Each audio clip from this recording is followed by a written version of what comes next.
সংশোধিত আরপিও অনুযায়ী হলফনামায় ভুল তথ্যে বাতিল হবে এমপি পদ। আদালতের ফেরারি ঘোষণা করা ব্যক্তি নির্বাচনে অংশ নিতে পারবেন না। এই সংশোধনী এবং আচরণবিধির চূড়ান্ত খসড়া যাচাইয়ের জন্য আইন মন্ত্রণালয়ে পাঠানো হয়েছে।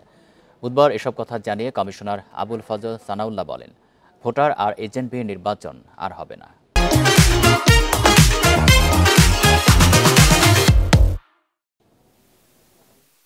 নির্বাচন অনুষ্ঠানের মূল আইন গণপ্রতিনিধিত্ব অধ্যাদেশে 40 থেকে 44টি পরিবর্তন এনেছে ইসি।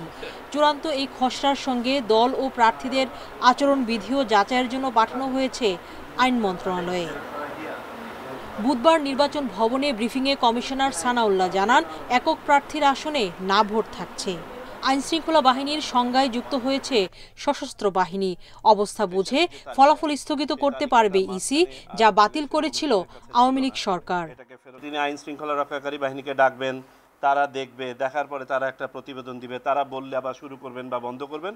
আমরা এটাকে সরিয়ে দিয়েছি, আগের অবস্থায় ফেরত নিয়ে গিয়েছি। এটা অর্থাৎ প্রিজাইডিং অফিসারই সর্বা হবেন কেন্দ্রে, তিনি সিদ্ধান্ত নেবেন যে তিনি ভোট কন্টিনিউ করবেন নাকি বন্ধ করবেন। কাউকে যদি ফেরারি ঘোষণা করা হয় তারা নির্বাচনে অংশ নিতে পারবেন না।